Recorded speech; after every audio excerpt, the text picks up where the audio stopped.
Now, in the Nintendo Quest game, correct me if I'm wrong, because I mean, I listened to all the podcasts. Wrong. Oh, I listened to all the podcasts you did without me. Oh, listen to him. So I'm not dedicated. I listened to all the podcasts you did without me. Not that I'm bitter. Was it 2, I think? Shed a bitter little tear. Oh, we had a Google party. The good old days. Pre-line. Then it came back and made us sound good. Dang. You jerk. You guys are not going to be playable characters in the game. Like you're We gonna be are. party members, but you're not like the. Jay is a playable character, and you will party with other people that you meet. So myself, the Rob character, will be like your first party member. Okay, so Jay is actually going to be the player. You will play as Jay in the game. There is a lot of back and forth whether you are, blank character Sally or Tommy with a generic 8-bit sprite to choose from. And then we decided, no, we'll make it Jay, and he's the one that has to take over or stop Digicorp from stealing all the physical cartridges and turning them into binary code and infecting the world. So why did you feel that was an important decision to make? Why is it important that Jay is the main character? Just really to tie it into the film was the first and foremost thing, to really create that parallel. And while you could put anybody in there to set up the story that's based on the film, I just thought it made more parallel. Why would Sally know Todd Rogers or be able to have that connection? Why would Rob, the 8-bit version, hang out with Tommy down the street? You could force it, but why not base it on actual story when you can? And I really wanted to be 8-bit, and I whined and cried. I'm like, dude, You are 8-bit already, though. I'm going to be in this game. But you're 8-bit Jay and Nintendo Quest. There's many 8-bit uses. There's no 8-bit Glenn in Nintendo Quest. And there won't be. You'll be 8-bit Glenn in the game. The podcast you did without me, there's no 8-bit Glenn. Wow. I'm just airing all my grievances. I see the list over there. It's quite long. Got to post this for everybody.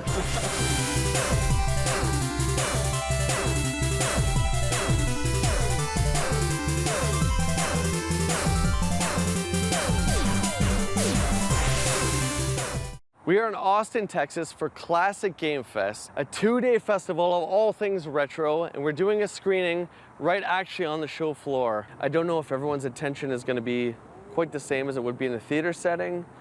Makes me a little nervous, I gotta be honest. So I'm looking forward to the vendors the most, actually. Hopefully knocking a few games off the list, getting to check out the old arcade cabinets lining the show floor. And I'm so excited to see all the Nintendo Quest fans coming up to see us. It's gonna be exciting.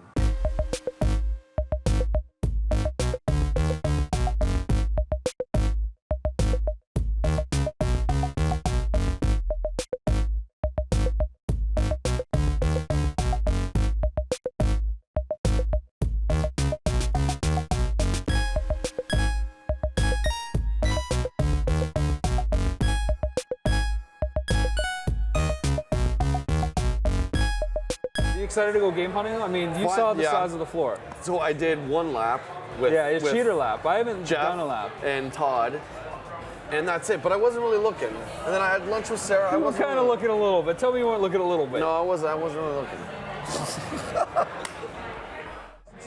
Castlevania 4. So what do you think Splatterhouse is? Just to make a guess. Did you see that far? No.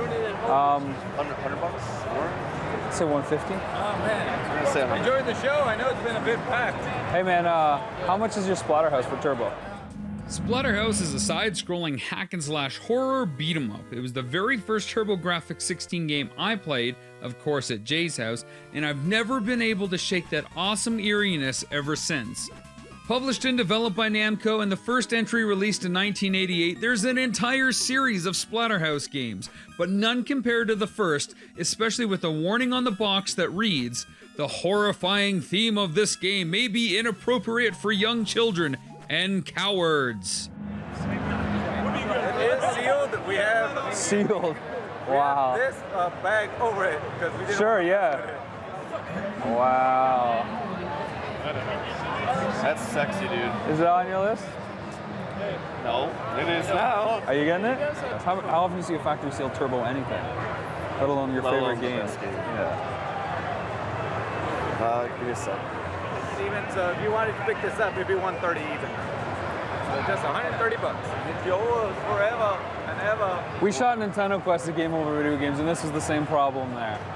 You guys have good stuff. It's just like really good. It's stuff. not like obscure stuff. It's just quality finds. Like you got a Jag game sealed too, right? Theme park. Yeah. Dude, first booth already.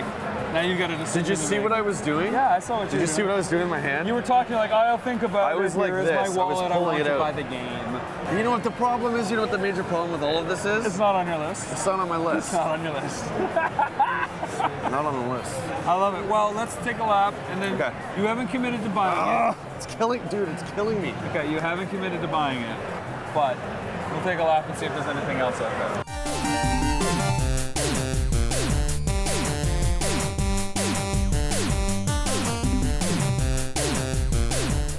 The software tool works Star Wars chess. This is on my list. No, it's not. Yes, it is. You just found it. Are you serious? Yeah, I was just sitting there. Software Toolworks Star Wars Chess is essentially just a chess game featuring Star Wars characters as the pieces in play. It was part of a multimedia explosion that saw Lucasfilm license a number of Star Wars games that moved away from the events of the films. To be honest, I'm kind of curious what chess would be like in a galaxy far, far away.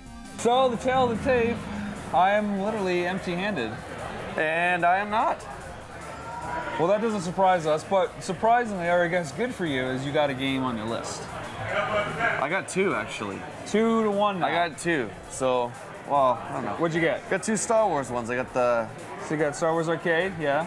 and the obscure Star Wars chess on Sega CD, which, again, these two aren't very expensive. But I always But they're kind of wanted, staples, right? You know what I yeah. mean? Wow, I tossed and turned over one thing, which was a factory sealed Splatterhouse on TurboGrafx. I had to think about that The one. factory sealed, how do you think about that? had It's to your think about favorite that turbo game, right? I don't know, I just had to, well, we had to do a lap. We did a lap. So we did a lap. Yeah. Now, this isn't game related, and what I didn't think on, and he could have said it was $500 and I would have threw it down, was Yeah, this guy. So this is the first stormtrooper from the new Star Wars movie. That's exciting to me. That's, There really was zero thought process. I don't even know why you asked how much, because it's just like, here's my wallet. Take my wallet, take out the bills you need. So is this what it's like when I talk to you? This is what it's like to hang out with you. This is what I have to deal with. I really kind of like it.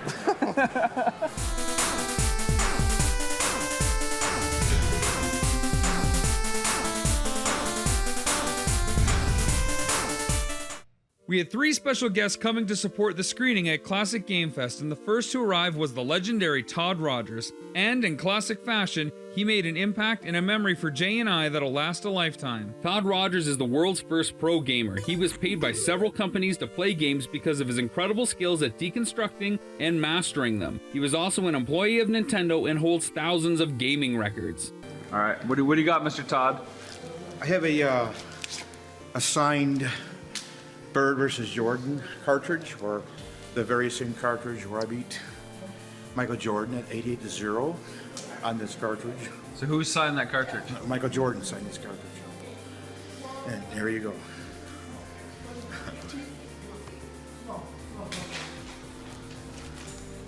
That has remained in my possession for a long time, so here you are. Put it in the safe. But you're not a The big safe Michael safe. Jordan fan, huh? Just a little bit. He's a bigger Todd Rogers fan. Aren't we all? Oh, well. All right. The gaming consortium. He's swatting flies, but they're invisible flies. I'm playing the video games. What's he doing over here? All right. See, even in Canada, people cry. So after a long night of singing rock and roll songs in Austin on 6th Street, today's the big day. What happened to your voice? Yeah. I lost it, You I lost it sound- singing songs. You did sound pretty good, I'll give you Hey, that. But what are the chances that a band would let me sing songs? I don't think they had a choice. I didn't have a choice. I was taking over their PA system with my throat. So we were talking a little bit last night in the hotel room. You were asking me if I was nervous about the screening. Yeah. Not a chance, I say. Then we walk in here a little bit before the convention opens, saw it on the big screen. They were testing the sound and the visuals and all that kind of stuff. And I was like, whoa. There's something a lot different about this setting compared to a theater. It's a very different and new experience for me. So I'm nervous now. I think this is so far the one I'm nervous about the most because it's kind of like a free screening. You pay to get in the con, you can see it for free.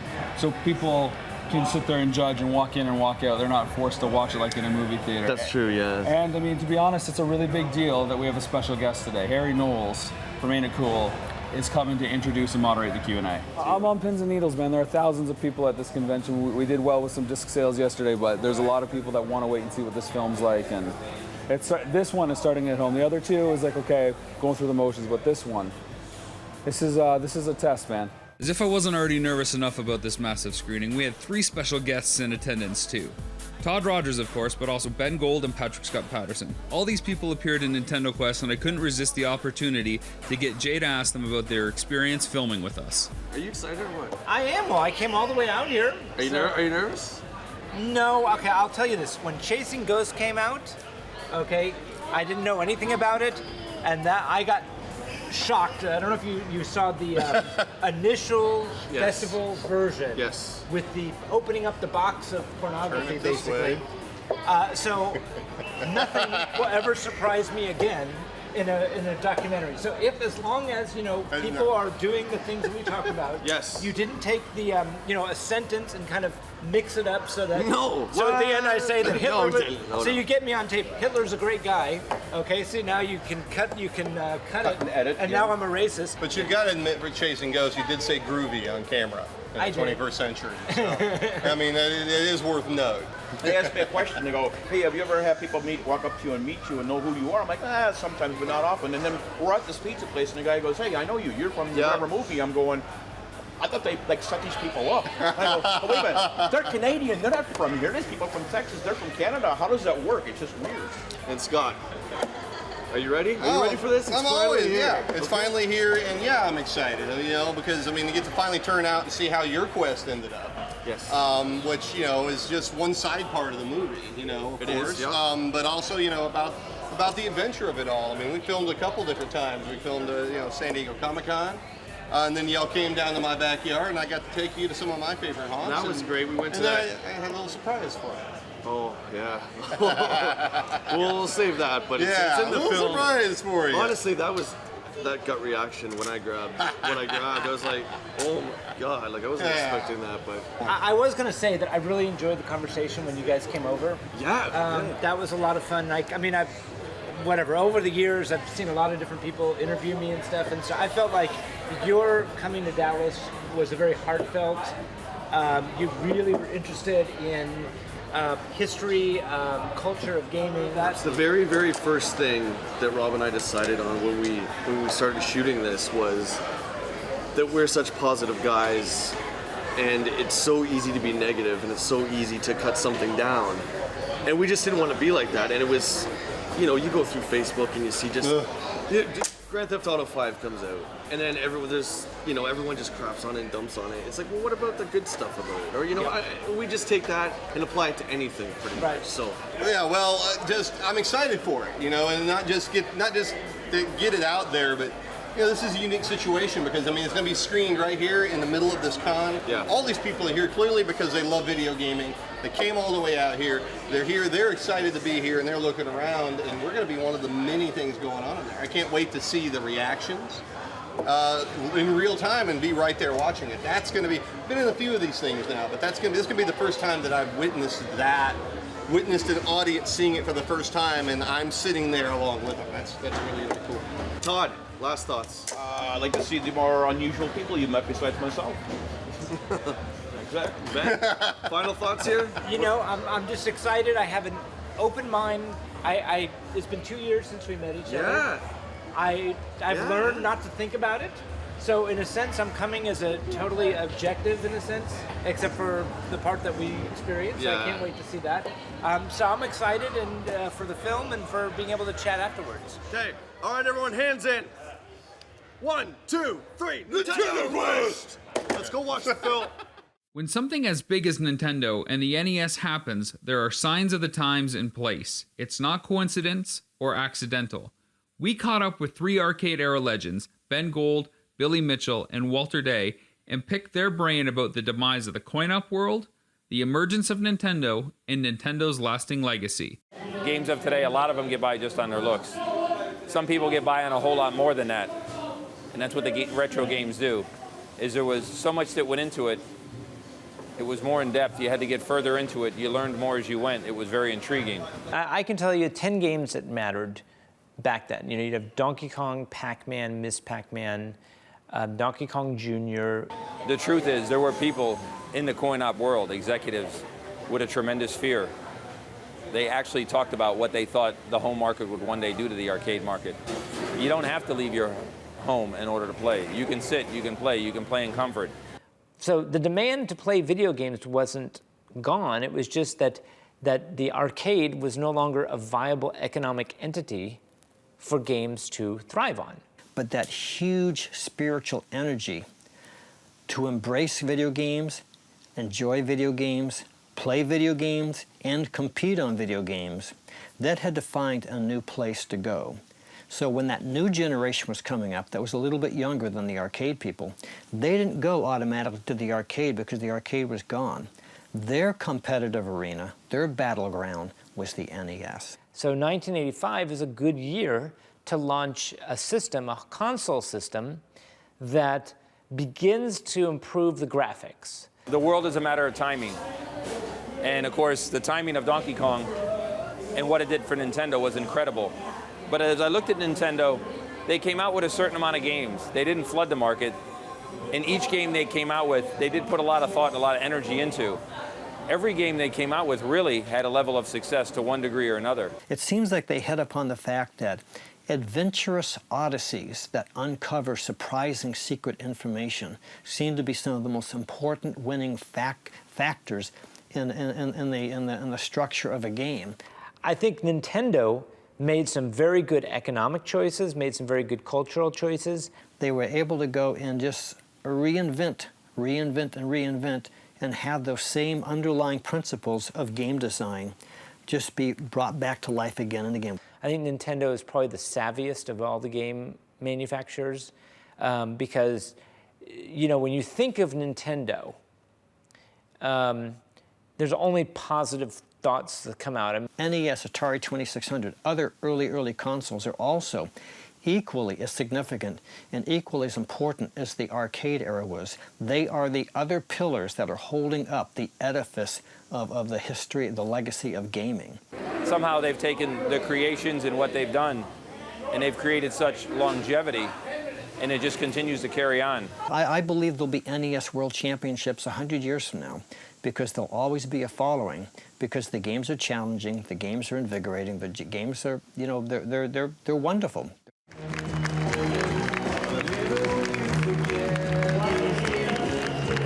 I thought it was great. It was not just exciting to see the full quest from start to finish and all the adventures along the way, but to be seeing people's reactions to it, the looks on their faces, and you know, smiles on their faces, or reactions when a certain game would show up. It was fun to see that as well. I thought this whole experience in Austin was absolutely awesome. I couldn't believe how many people knew about Nintendo Quest, how many people supported Nintendo Quest, how many people were excited to see us, how many people were excited to see the film, how many people were excited to talk to us about the film. It was a really incredible experience. I'm really glad I got to be here for it.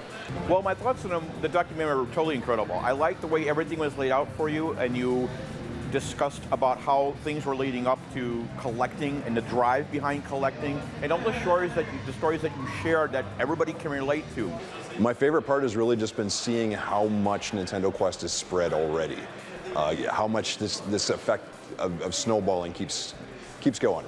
It's really incredible to be a part of. It really feels like I'm part of something that's really growing quickly. I think the reaction, or what the audience would take from the documentary, is everybody can relate to what Jay's quest was. Everybody has a quest in life. It may not be a Nintendo quest, but they have a quest. And to follow what you believe in. I think that's the most important thing of the documentary, is that everybody can relate to that, and to follow your dreams and follow what you believe in, because no one else can live your life. Coming, wow, 2,500 miles from home and getting a chance to talk to people about this film and have them know what's going on, remember when it was shot here, that's a pretty incredible experience, and I think that really opened my eyes to what this is all about. I think it's a great film. I think it's, you know, there's a lot more motion in it than some people might think, as well as, you know, the fun and adventure, and I'm happy to be part of it, and I hope everybody gives it a look. Man. Good times. I don't know if I know what the future of Nintendo Quest or what our future is, but I think this has really demonstrated to me that whatever it is, there's something there, and it's big, and people are really responding to it, and that's a really exciting feeling. So there was Austin screening. Con's over, film screened. What do you think? I think it went over amazingly, if that's a word. Yep. Every seat was taken, plus people were still filing in and people were standing out around the edges, around the back. They had like those little couch things. Standing room only. It was packed. Yeah, everybody seemed really excited that they were, people were waiting like 40 minutes to make sure that they had a chair for the event, which was, for us, because our booth was right by, we could just see people filling in and filling in, filling in, and it's like, people really want to see this movie. Yeah, we were sitting there and we're like, the movie doesn't start for like 45 minutes and people are already sitting down. Yeah. That's crazy, man. I'm blown away. Harry Knowles? Oh my God. Yeah. Dude, that's crazy. I am without speech. It's kind of rare that I can't even speak right now. Like, Harry Knowles came and introduced the film and moderated the Q&A after for like 25 minutes. It was awesome. Ain't it cool? Like, he supports, like, he knows J.J. Abrams. He knows what's going on in the world of movies. And I think what was really great is, I didn't have a lot of time with him one-on-one, but he said that he views Star Wars like a religion, and Star Wars shaped him and continues to shape him every day. I don't meet many people that know the same way I feel. Next stop? Houston.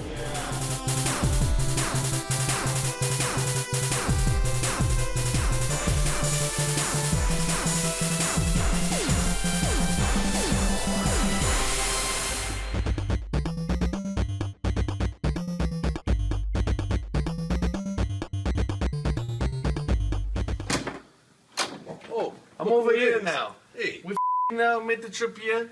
We got Donnie, we got Vinny. Hey, Paulie, what's up? Paulie, Big Mac. Paulie, where you been?